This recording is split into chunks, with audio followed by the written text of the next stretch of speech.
Yo, what's up, family? How y'all doing? Now, look, I had a troll, right? He was telling me this, right? So he commented under my TikTok page, right? So he was like this. He said, "Why you guys, this feel like death? Why you guys, practice this type of stuff instead of getting your own money?" He said, "Man, I'd rather be an entrepreneur, running up a bag, and I'd rather get a lot of money, right?" Now check this out. And I really want you guys to soak in a lot of game, and I want you guys to learn from this, right? So we finna break this down. Cash versus credit. And also the title of the video is Cash versus Credit, but money cannot buy your freedom. Why does all of this adds up, right? I want to explain how all this correlates, right? So when you have a situation where a person values money over credit, 9 times out of 10, the average person don't understand credit. They only understand the dollar, right? Now check this out. Some people might say, "Hey, I'd rather buy my vehicle." Now check this out. A person that understands consumer law and also understands the power of credit never have to pay for anything. Your credit can literally buy you anything you want. But what makes it even better, that every consumer has something called consumer rights. And you have the Truth in Lending Act, and you also got Fair Reporting Act as well, right?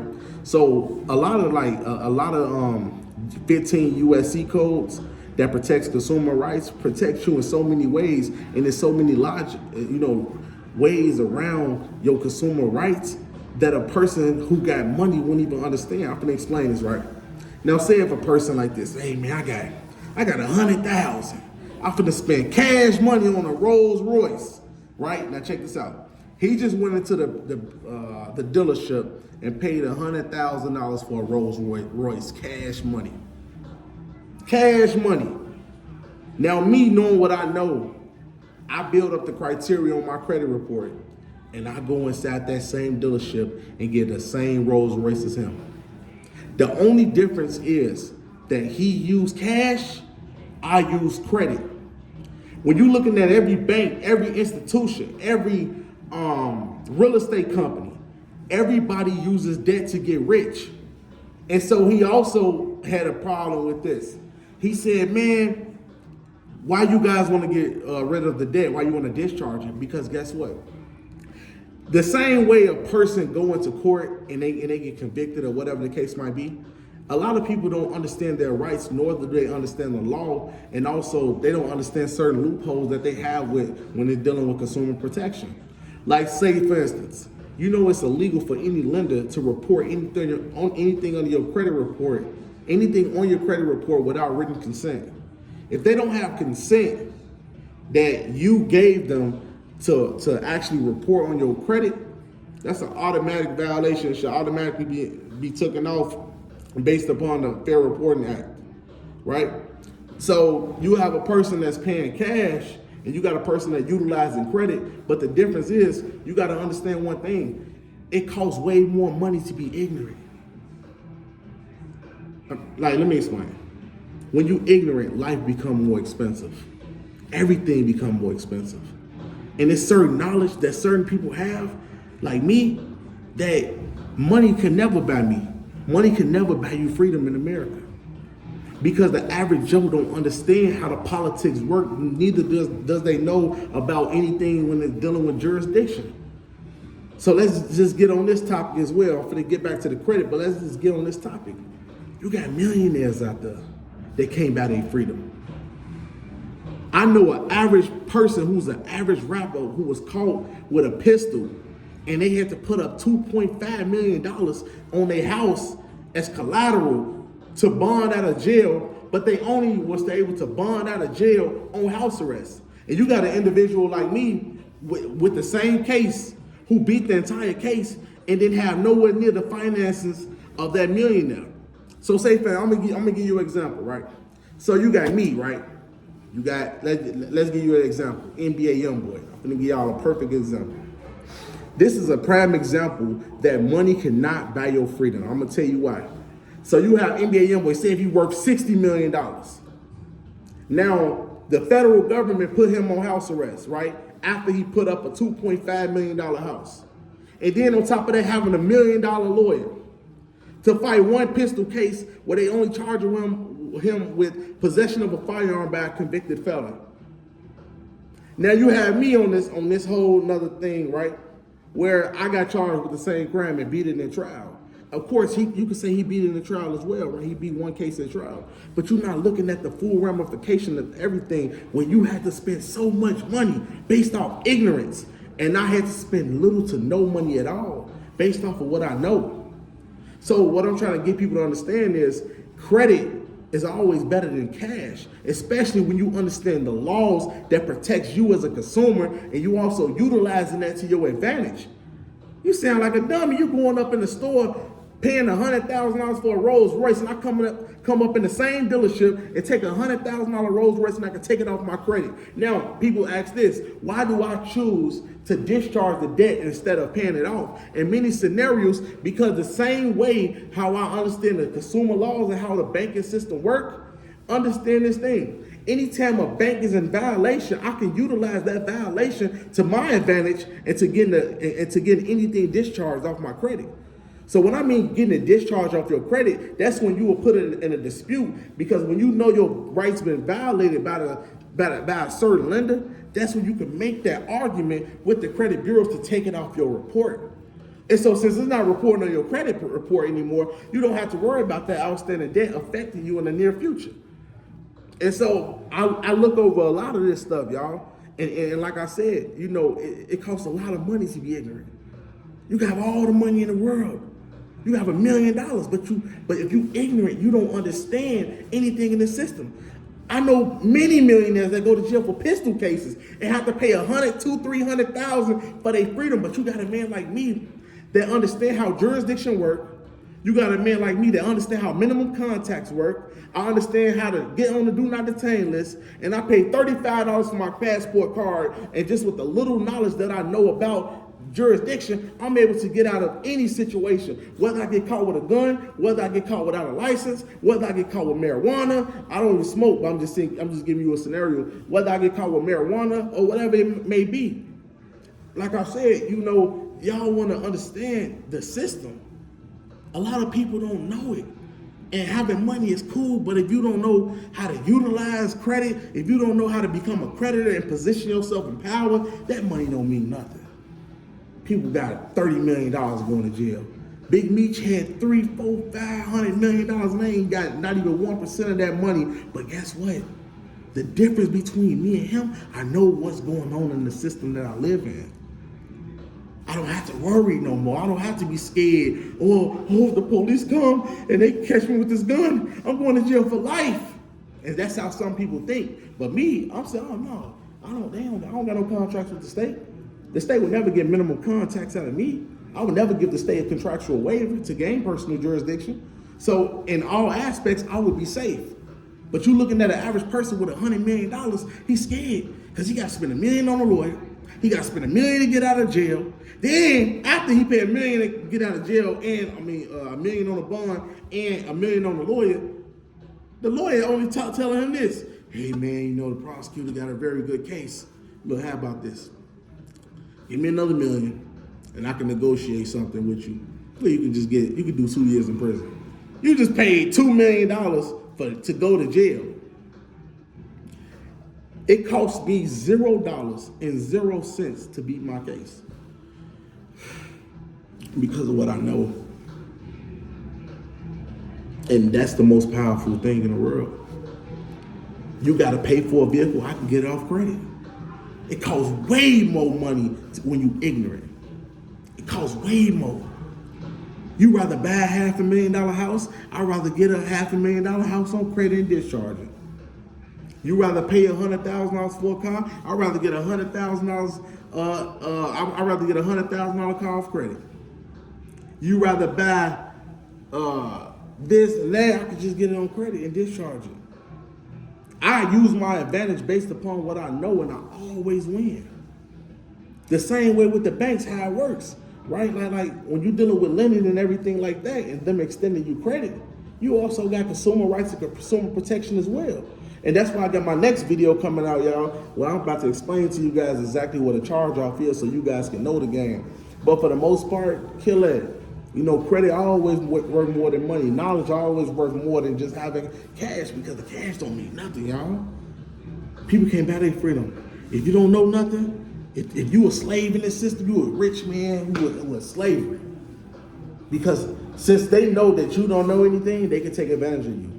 That's why the 1% don't pay taxes. Not because they got money, because they understand what we don't know. They know certain tax codes. You know why certain sovereigns can drive around on the right to travel? Because they understand minimum contacts and they know how to get out of jurisdiction. And you know how some sovereigns go to jail? It's because they don't know everything.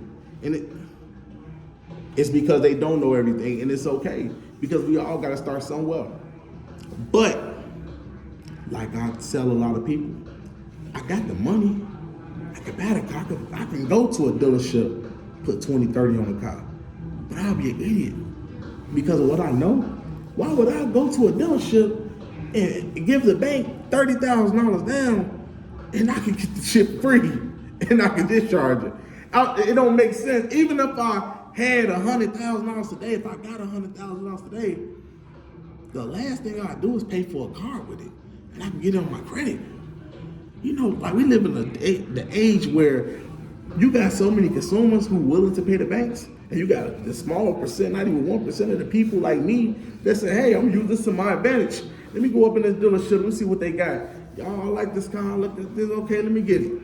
Okay, let me run your credit. Okay, run the credit. They see the profile, everything, check out, cool. Okay, a month later, oh, they reported on my credit report. Oh, y'all in a violation. I never gave you guys permission to report this on my credit report. Send this in. It's identity theft. They stole my identity. I never gave them or grant them or given them written consent that I authorized them to furnish my credit information or furnish this loan on the credit bureaus, to the credit bureaus. I never gave them that authorization. So auto loan going off the credit report. Oh, and it's not legal to pay back debt. Even if I intentionally chose not to pay back the debt, I won't go to jail for it. Nothing happened to me for it. It's not like the feds will say, well, sir, you didn't pay your car note, 1,000,000 years in prison. It don't work like that. And by me teaching you guys that, I'm just teaching you your consumer rights, teaching you your consumer protection. But also the most important thing is just trying to give you an understanding of how banks work, how credit works, how the bank's able to lend, and what your advantages is as a creditor when you taking on the banks. Because like I said, they're gonna win regardless. Whether you skip out on the debt, whether you pay the debt, regardless, the bank's gonna get paid regardless, y'all. That's what y'all don't understand. It's just like this. Y'all ever seen like a big old waterfall, right? Bunch of waterfall. Picture I'm selling the water, and I just gave you a gallon of water, and you don't pay me back for the water. Whether you pay me back for the water or not, I'm gonna have plenty of water. I will never lose water. A bank would never lose credit. All credit can be extended at any time. That's what goes past a lot of people's heads. Credit is unlimited, y'all. Ain't no limitation on credit. Ain't no limitation on how much you can get. It's not no limitation. If you want 50 cars, you can get 50 cars. If you want to run up your credit to 5 million, you can run up your credit to 5 million. If you want to get 3, 4 houses, 5, 6, 7, 8 houses on your credit and sell all the assets and file for bankruptcy and take it off your credit, you can do that. People do that every day. Shit ain't nothing new. It's just how it's explained to y'all. That's the difference is. The way I explain it and the way how you will see it from a different stance is like it's not given to you guys, so you guys not getting the meat out of it. Y'all not really getting the meat, because if you look on TV and they say, hey, Apple just filed for bankruptcy, right? Now imagine, Apple might got $2-3 billion in government funding and they filed for bankruptcy, but they're not really broke. They just filed for bankruptcy because they didn't want to pay back the debt. So when they declared for bankruptcy, what do you think all the shareholders, all the owners, and all the executives did with the funds? They transferred that shit off to their personal accounts, their trust accounts, and all that shit. Filed for bankruptcy. The corporation get bailed out of bankruptcy probably a few years later. And after they get bailed out of bankruptcy, and it disappeared off their business report, they still get to reinstate and refile back to reinstate the corporation, and they start all the way back over. Make that make sense? Y'all not getting it? Y'all not getting it where these corporate buildings downtown Chicago or New York City, they're in $1 billion in debt. Some of them filed for bankruptcy. And what they did was they sold all the assets, and once they sold all the assets, they kept the money to themselves in a business went into bankruptcy for over $1 billion. And they were forced to close the business, but they reinstated the business after the statute of limitation went away, and the bank just declared that as a loss and wrote the shit off. Why y'all not getting this? This stuff is so simple on how banks work. It's crazy how the world not even caught on to it. But this is the thing, everybody not gonna be able to catch on to it. Even if I told you, even if I explained it to you, even if I say, hey, take this chicken wing and bring it over here, you still wouldn't get it, because when you trapped into the matrix, when you trapped into the everyday life, the everyday society, I say I'm crazy. This man committed fraud, because anything that's abnormal or different, of course, is gonna come off as fraud, because they're like, no. It can't be this simple. It is that simple. It is that simple. They do it every day. It's not one corporation that didn't file bankruptcy, not because they wasn't broke. I mean, not because they was broke. They filed for bankruptcy not to pay back the alleged debt that's owed.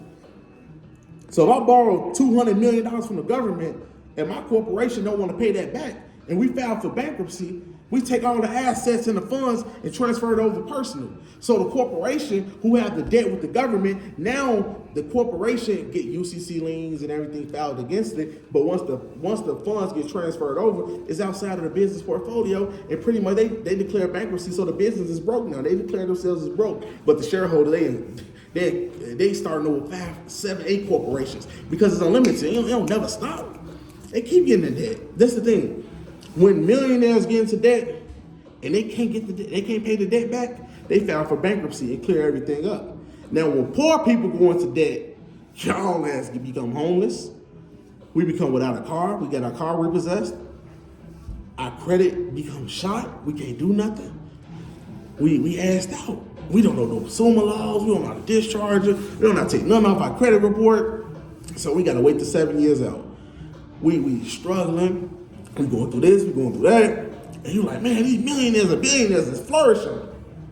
All billionaires and millionaires, all they doing is just taking out loans from the bank, taking out real estate loans, taking out all these mortgage loans, and they reselling the properties, taking out this construction loan, getting properties built, buying assets, and using the bank as the lender, and they building buildings, all these apartment units they building. You might have a $30-40 million project that's getting built, and the business might put down 2-3% for the $40 million project, and they can make passive income over $1 million for a whole apartment complex.